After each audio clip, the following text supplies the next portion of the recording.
All right, so today we're doing a deep dive on, you guessed it, Lockheed Martin, ticker symbol LMT. Yeah. We've got financial reports and a couple news articles here. Okay.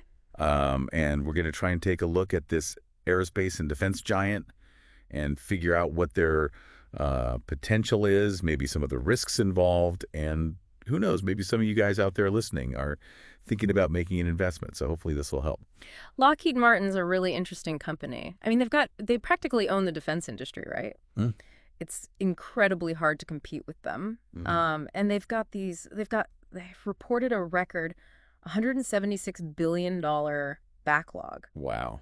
So that means that governments all around the world are committed to buying from them. For years to come. That sounds like a great thing if you're an investor. You would think so, yeah. But there's always there's always a but though, right? Yeah, you got to be careful. You're right to be cautious. Yeah. There are some issues there.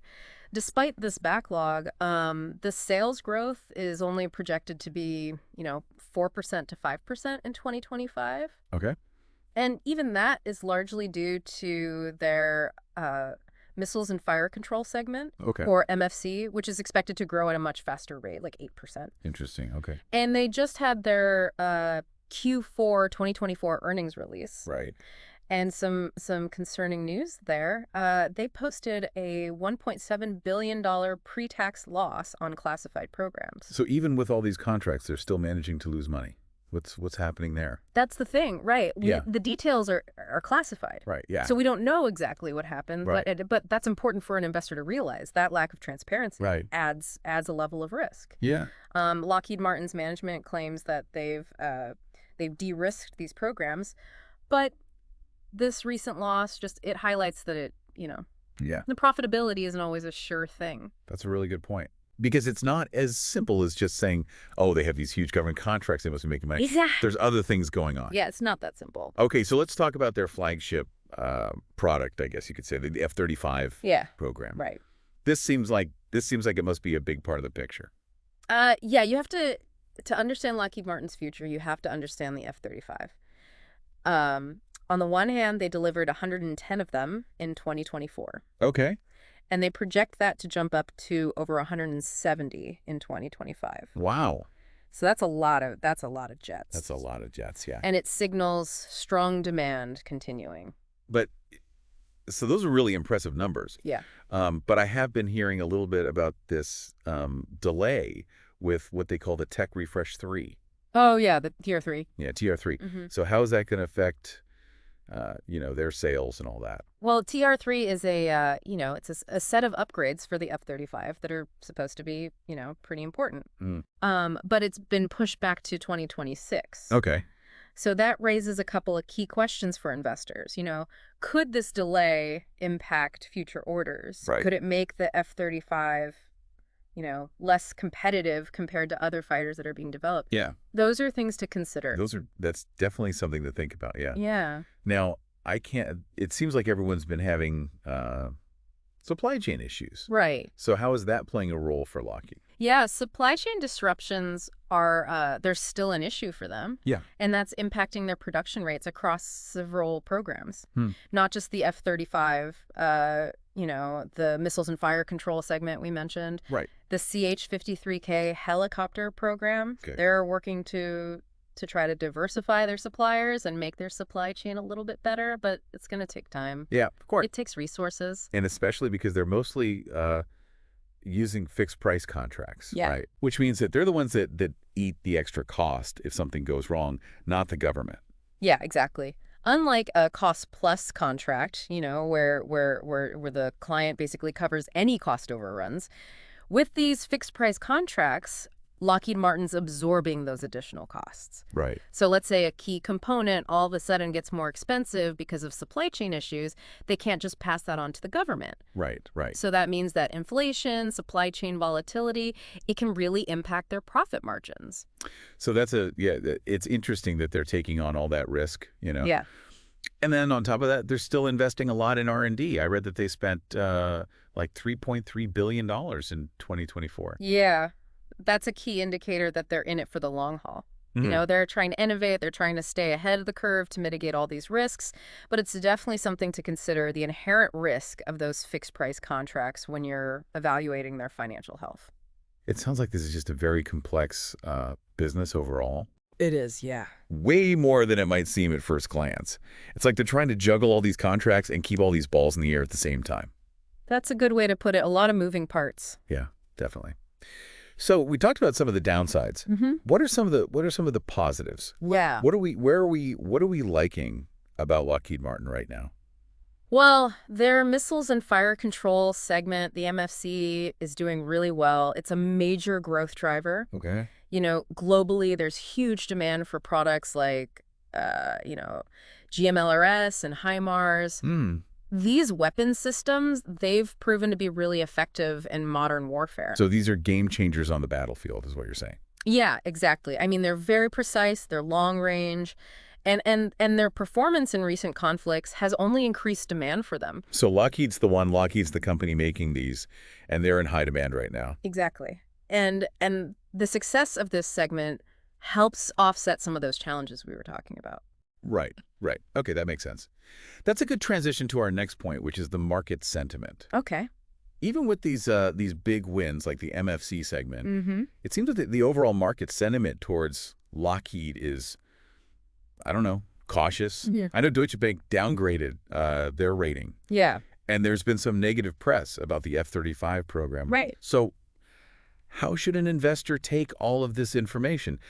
It's kind of a mixed bag, isn't it? Yeah, there's definitely an air of caution right now. Yeah. Like you said, Deutsche Bank lowered their price target to $472. Right. Citing concerns about, potentially future charges, the TR-3 delay. Yeah. But other analysts are more optimistic. Ah. They have price targets ranging from, mid 500s to even the 600s. Wow. So there's a big range there. Huge range, yeah. That really reflects just the uncertainty around Lockheed's future. Yeah, so even the experts aren't sure what to think. Yeah. It's just, it makes you realize this isn't an easy investment, right? It's not simple. Can't just throw money at it and forget about it. Yeah, exactly. You Yeah. have to do some research. Definitely. Okay, well, we've covered a lot of ground so far. Yeah, we have. We've talked about their operations, how massive they are, that backlog of contracts, the risks. I mean, it's a really fascinating story. Yeah. And we're not even done yet. Nope. Come back for part 2 because we're going to go even deeper. We're going to look at the defense industry, the complexities of it. We're going to keep unraveling this Lockheed Martin story. Absolutely. Stick around. It'll be fun. Yeah. Welcome back to our deep dive into Lockheed Martin. Yeah, it's great to be back. Last time we were talking about that impressive backlog that they've got. Right. All those contracts. Yeah. And some of the, the inherent risks that come along with that. Yeah. And, I'm really interested in getting into some of those challenges in a little bit more depth, because especially those classified programs, that $1.7 billion loss, that's a big deal even for a company as big as Lockheed Martin. Right. Yeah, it raises some serious questions for investors, I mean, what's concerning is that because they're classified, we don't really know Right. what went wrong Exactly. or what the long-term implications are. Yeah. So it just adds, that lack of transparency adds another layer of risk when you're trying to, For sure. evaluate whether to invest in them. Yeah, it's almost like you're evaluating a house, but there's a couple of rooms that are locked. Yeah. And you can kind of see the foundation, you can see the structure, but you don't have the whole picture. That's a great analogy. You have to consider, is it a one-time setback? Is it a debtor issue? It's really hard to say for sure, and that's what makes it tricky. Right. And it seems like with defense, that's just part of the game, right? To some extent, yeah. Okay, well, let's move on to another challenge that we touched on a little bit, Okay. which is the supply chain constraints. Right. How's that playing out for Lockheed? Especially because they're so global. Yeah. They're all over the place. Yeah. I mean, supply chain issues are still a major headache for them. It's Right. not just delays, right? Right. It can lead to increased costs, which, like we were saying before, Lockheed Martin often has to eat those. Because of those fixed price contracts. Exactly. Yeah. Okay. For example, there might be a key component for the F-35 engine Mhm. that they source from a specific country. Okay.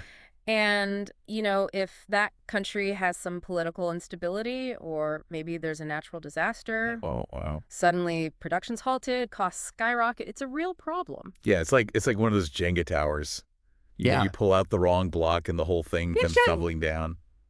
Yeah, it's a very delicate balance. Lockheed's working on it, trying to diversify their suppliers. Right, but in the meantime, it's risky. Exactly. Okay, now let's go back to the that F-35 program, Okay.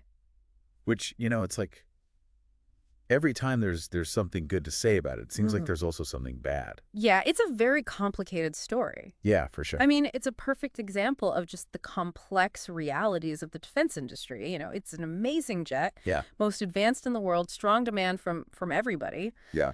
but it's had delays, Right. cost overruns, Yeah. and now we have this TR-3 upgrade delay. Right, and that seems like a big one. Can you break that down a little bit? Sure. Why is this such a big deal? Well, the TR-3 is supposed to address some key issues Okay. that have been identified since they first started using the F-35, right? Right. It's a major overhaul of the software, the Okay, parts. so it's not just adding a couple of features. It's like a It's a midlife upgrade. okay. It's supposed to make sure it stays competitive for decades to come. Got it. So what is it like? What are they actually doing?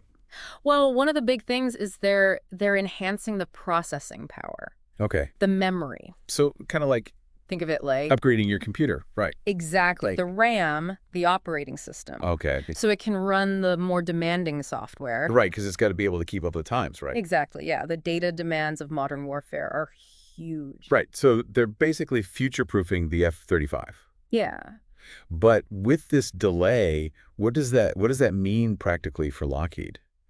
Well, it means they have to keep delivering F-35s with the older technology for longer. Okay. So that could impact future orders, right? Some countries might say, hey, we're going to wait for the upgraded version. Right. Also raises questions about, can they actually manage these complex technology projects? Yeah, right. It's like releasing a new phone with last year's processor. Right.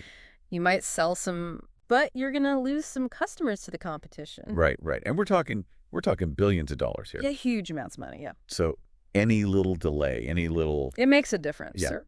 Okay. And then on top of all this, there's the whole issue of government budgets, Oh, yeah. which are notoriously Unpredictable. fickle. Exactly. I mean, Lockheed is completely dependent on government spending. Right. Any cuts to those defense budgets, that's going to directly impact them. Yeah. So even if you have all these contracts, Doesn't matter. you're still at the mercy of Of the politicians. yeah, Yeah, which, they change their minds every couple of years. exactly. And we're seeing that play out right now. Okay. There are debates about defense spending in Yeah. a lot of key markets. Right. That adds even more uncertainty. So even if you have all this demand, Yeah, it doesn't mean anything necessarily. wow. Okay. So it's a really complicated picture. It is, yeah. We've really gotten past the headlines and into the nitty-gritty here. Yeah, I think we've done a good job of highlighting the complexities. Definitely. And we're not done yet. Oh, Come back for part 3. We're going to take a look at what the analysts are saying. okay. Try and synthesize all this information and answer that big question. Is Lockheed Martin a buy, a hold, or a sell? Looking forward to it. All right, so welcome back to the deep dive. We spent the last 2 parts really kind of picking apart Lockheed Martin. We talked about their strengths, the huge amount of contracts they have, but also the pretty big risks that are involved. We talk about those classified program losses and how supply chains are affecting things. That TR-3 upgrade for the F-35 getting pushed back. Yeah, we've really been dissecting it. Yeah, exactly. Yeah. And then also the uncertainty around defense budgets, like how much the government's going to be spending in the future. Exactly. So now it's time to put it all together. Yeah, Try and figure out, is this stock a buy, a hold, or a sell? that's the big question, right? That's the big question. But before we get into our own analysis, Mm-hmm. I'm kind of curious. What are the professionals saying? Okay. What are the analysts thinking about Lockheed Martin right now?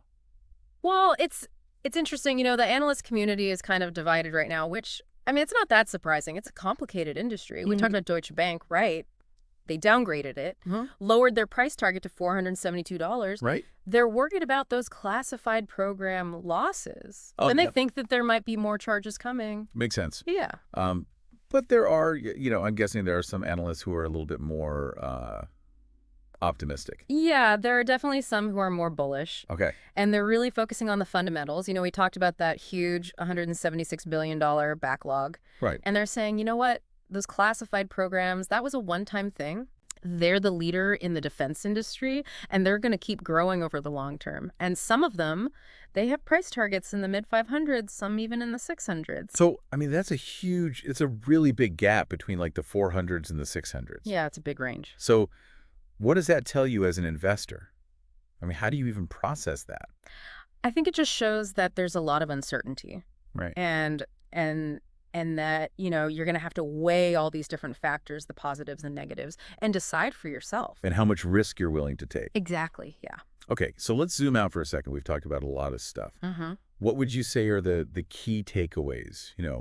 If someone's thinking about investing in Lockheed Martin, Okay. what are the things they really need to know? Right. Well, on the plus side, I mean, they are a technological powerhouse. Yeah. Right. They have a long history of being innovative. They can deliver on these complex projects.